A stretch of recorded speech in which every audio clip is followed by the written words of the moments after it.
when the time comes, will you stand united?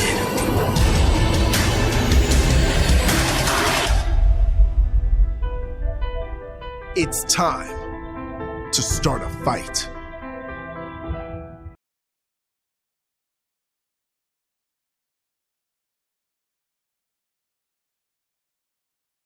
Would you be giving to this team in Hoagie to change their performance, or maybe even their roster and picks in the draft to go into this next game? Well, it's pretty hard to say if roster or the draft is going to be an issue there. What I would say is early game pressure. We just saw Go Next flying out the gate. So at level 2, the mid laner expecting that rotation to come in a little bit sooner than normally, and dual lane just kind of getting their farm, just playing more aware of what Go Next can do when they have that early aggression. Yeah, man, and we are going to actually see a steal ban here. As you know, still, we talked about which is the game one, a character who's engaged initiation and the combination of CC and tankiness that he provides to a unit. It can be something absolutely insane. And then the banning of the Wong, something I feel like both of us could have expected here. Now it's going to be the first pick going over to Hoagie, seeming to set the tone as they are now going to lock themselves in the recently buffed Mako, give them a little bit more sustain as well as CC control out of that duo lane, or possibly even mid from what we've seen previously.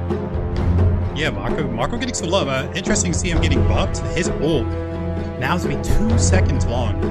So if we can get a good team fight here from Mako and he gets an ult 2 seconds in a MOBA, a really high intense fast action MOBA is a lot of time. It can be a lot. And over to the other side of Hoagie. She arrived. I'm taking the knee game, Cordy. And they can't see it. The gamers can't see it. But I'm on my knee looking up. Kalari now locked in. And my question is going to be, how many vision karmas are we going to see? How many scout aheads are we going to see now to kind of contradict this draft pick? Bellica as well as Kalari, so strong between those two characters. There's so much low time kill potential. We saw it in that last game. Xena came to gank Bellica, and Bellica's like, I don't think so. How about you head back to the tower there, gamer? The gray screen, it misses you. Knock up, droid bomb, ult, gonzos. However, on the other side, Drongo locked in with combination of Gideon. The first 3 picks, for me, speaking on this team, really good space control options here.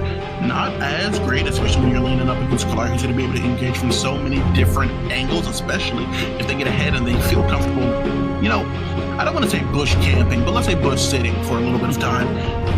Gideon ult in combination with Drongo's silence, a very minute, but a very potent combination of abilities and karmas there if they do choose to bring silence, which we see is what Gideon is going to be opting for. And that's not even taking into effect the Mako space control that they're going to be offered by Well. And on the other side, if it's not broke, why fix it? We're going to see that Wraith brought back here for game 2 as well as Grim. Yeah, great damage all around. I do like the Gideon pick over the Howitzer in mid. Like I mentioned in the top half, Gideon is a safe hero. So you have that escape rather than Howitzer having to go ult in the air and then come back down to pretty much the same spot. Gideon can teleport away and reposition himself in a safer spot. So I do like the Gideon pick over the Howitzer. But yeah, we got the Rampage with Bang Mao. So maybe Rampage is going to be in the solo lane, Bang Mao in the jungle. A little bit more tankier in the front line. But I do like the overall draft. The draft is pretty solid. We got Mako, Drongo, Gideon, Rampage, and Bang Mao. Really good. Just we have a traditional support now in that dual lane. Still has that range poke like the other mages do, but we do have a traditional support. And then Iggy, last pick, Iggy here, gonna be for the solo lane. That's tough. Dude, this is the most Go Next team I've ever seen in my life. What tank damage? Yeah. What ADC? Dude, we're here to blink you. We're here to snap the fingers, erase you from existence. There is so much kill potential on this team at such varying and solid ranges. It's looking really good. However, credit where credit is due. I do like this Kakurogi a lot. I also very much so do like this Rampage pick. someone that's going to be able to have some innate sustain with the ult and some extra sustain with the Mako. And if you're looking to possibly scale to the late game, this is a composition that's going to be able to do it to you. However, we're going to do it to you. We're here to give the guys some content and such. We got game 2 here. Go Next lined up against Hagi here as Hagi looks to take us to a game and a reset in the dual lane. I got confused on the camera angle. I thought we had a 3-man invade off the start, but they're just doing their own buffs. So I do apologize for that. I was a little bit discombobulated with this rotation, but Gideon getting pressured in mid. Make a dash on force already. It's out. going to be the Kalarian, the forced use of the blink. However, it's not going to be enough as Belica is able to get the damage across immediately. The use of pain here, man. So you can teleport, but that karma, that's always on you. Soon is not soon enough, as we are now going to see it either to their blue buff Mouse behind. or Feng Mao now on the rotation from behind. That is a possible blink in. The use of the ability is going to get some damage across. However, a rewind and a blink back in is going to get a lot of good damage across. However, it is going to be Wraith, who's also low, but Drongo will make sure he is even lower. That's going to be 6 feet low in the ground. He finds himself, as it is now a 1-0 trade in the duel lane in favor of the opposing red team here. A very... He's pretty tough to gank, especially when they have all his turns down. Yeah, man, but it is going to be an engage with the rock, and it is going to be good. However, those turns don't do nearly as much if you're dead, and that is what they are looking to do, as it is going to be another kill here. Going in favor of the Feng Mao this time, a secondary rotation here, as it is going to be the jungler here for Aggie. Get inactive, but be going for an engage. However, the use of the drone is going to not only sap a good degree of mana, but also add a little bit of a damage tax if they want to use any abilities. But a re-engage here coming from the Feng Mao, the use of these abilities, and it is going to be Belica's damage, who's almost completely melting up through as it does result in a kill, a 2-kill streak at this point in the game. And is it going to be Belica who falls? And it will be, as on the rotation. It is going to be Davy Jones himself, the Caribbean of the solo lane, Rampage, picking up a kill in favor of Hoagie at this point. Hagi at this end of the game, still sub 10 minutes in. They have a Fire Spirit pool, sorry. But yeah, while that was happening, and a little skirmish here on the blue buff, but while it was happening, dual lane was getting pressured right now by Go Next here. Able to get a couple of kills, and they're rotating to get this Fire Spirit. It doesn't look like we're having any contest. This is going to be a free Fire Spirit for Team Go Next. And we're seeing the Fire Spirit again. So if you guys don't know, the objective is a random spawn. Some people get absolutely snowballed. Do you want to build a snowman style? However, it is not going to be an engage here. Coming from the beginning, the pool is going to miss. However, the damage is going to be good here. Coming to the Rampage. Off to the side is going to be a teammate looking to get the rotation as well. Rampage now looking to get a disengage as he makes his way back towards his tower line. An ally waiting in the wings. A reset now for both of these teams, but a rock to say goodbye, as in the far lane it is going to be Parsifal, oh so very low on the health charts, and within the jungle of Feng Mao track starring and running through the Crocs in sports mode and getting active here within the enemy team jungle of Go Next, as it is going to be Go Next looking to get a pull on the Prime Garland, but a ward should have rebuilt them on the rotation, so it does look like a relatively free trade for them at this end, as it is well on its way to be dropped below sub 2,000. However, cape on Gideon, as it looks like he may be looking for a hero play here, as it is dropped to 500. The rock is going to be a couple seconds too late, as it's going to be Alpha Liquidator getting her now 2-0, as well as the kill lead, much closer than last game, 4-2-3, but a huge rewind here, putting Feng Mao in a bad position. The spell shield will be good, however the damage is going to be better, as he is going to be caught out and killed. Lieutenant Belica, she's looking like the captain now, as she picks up another kill here, going in favor of Go Next, and another one here by Iggy as he scorches through the Rampage. All right, we're starting to see the snowball. Go Next, Team Hagi, we're doing a really good job. They're keeping the combat. They're getting kills. 2 objectives going down to Go Next. Now we're starting to see that little snowball that they're getting. They're making these rotations. They're keeping their the enemy team guessing where they're going to be. Another rewind here by Wraith. Yes, he looks to go set up a kill. However, now it's going to be an immediately look to disengage, and the knockback from Mako is going to preserve that life. The shielding is good, but is it as good as the damage that is coming through from here? We do know Ground has an auto lock, but it can be bottle blocked. But one thing that cannot be bottle blocked is the damage coming from Wraith. The name so befitting, because he is sending you straight to the afterlife. But in the wings, it is going to be Rampus, who is going to be picking up another kill onto Kalari now at this end of the game. Both of these teams were a little bit done with the lane, and it's time to get a little active.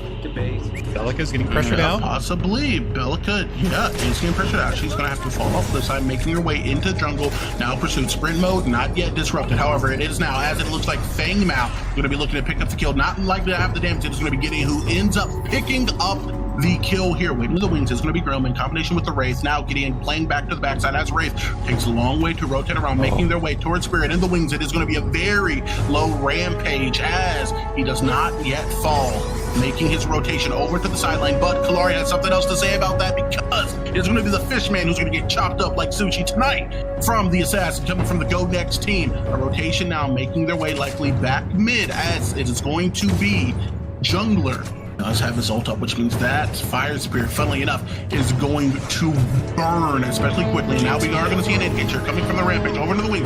It's going to be Grim utilizing the ult to get some good damage across, as it is going to be a steal here going in favor of the other team. It is going to be Go Next here looking to get a little bit of a get back, as they are going to be able to pick up 3 lives here, the opposing team, in exchange for their 1. Iggy having that fallen now to the gray screen. It is going to be a 4th and a picked up. Call it a little bit of an ace here coming out of Go Next, but the objective is most definitely lost, and not only the gold, the damage. But give Lords up. We have a little bit action really quick. Blink is available for Iggy. Rampage diving. Rampage is definitely looking to get active here, as under tower he does have a turret set up, but Fang launching the wings. We do know he has that execute as well as spell shield, and it is going to result in a rock picking up the kill here of Iggy, as Rampage is going to be rotating now out of the solo lane from the Fang Mao, providing a little bit of backup here.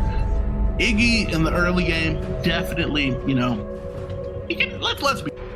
Again, we don't want to give out too many deaths here. Yeah, man, showing a little bit of face, and as much as Go Next is looking to put themselves in the lead, it is Gideon now who deletes them in a huge ult over the top side. That is going to be the Kalari, who does pick up a kill, however, gets picked up instead by Jargo. Call it union time, because he is sending everyone to the collections office here. We are going to see Grim also picking up a big kill there onto one of the prime initiators in the face of Rampage, and another one as well, as it is Go Next who turned a bad situation into their favor there, as now it's going to be the Prime Guardian aggro. A little bit of posturing possibly, as they do drag to the right. Dragging it too far can lead it to reset, though, so they do have to play relatively careful, but a disengage is called from the enemy team here, having picked up a couple kills.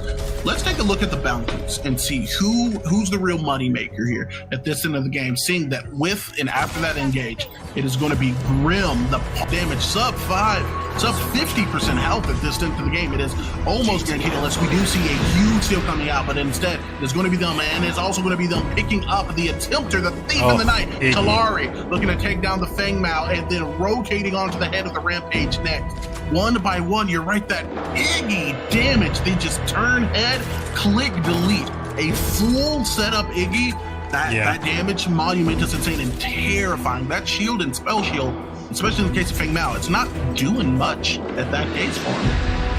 Yeah, Iggy, if Iggy can set up, he is pretty deadly. And Gideon dashing in, trying to get this. Yeah, man, and it is going to be Iggy who picks up a tower over to the side. Blink expended, however, is this a death? And it is going to be, as Wraith picks it up yet again, 21-10 on the kill lead, 2-1, at least from what we can see on the spirits, much more so in this team's favor as far as it goes for the prime objectives. However, now being rushed out upon, that is going to be killed in favor of Fang Mao. If anyone has to get it, you have to be happy to see your jungler picking up that extra goal, as they are going to be making a lot of rotations, and also in the map. They're not rotating this. It looks like it's going to be a free inhib. Bellica doing so much damage. Recovery. Yeah, recovery forced basically to be used there, as it is now going to be Gideon who gets instantaneously deleted on the backside here by the Wraith damage. This team has to back. You cannot afford to be split up at this instant, because they are threatening to end the game, to end the series, to end your chance at $8,000, as this is a large wave of minions now getting pushed in. That score is going to be dropped to sub 90, 50% at this stage, as it is going to be looking like Go Next is indeed going up next in the brackets, as they put this series down. GG's to Go Next. A great showing for Team Agony. They bounced back for game one. They're able to make some adjustments. They were able to actually stay in it, but a couple mid to late game team fights, that Prime or that Fire Spirit, Iggy was able to set up, getting a lot of damage, and then whenever they rotated to the Prime Guardian when it spawned, just getting 2 picks before the Prime Guardian actually gets pulled is pretty rough. Allowing them just to get those extra power, get more items, and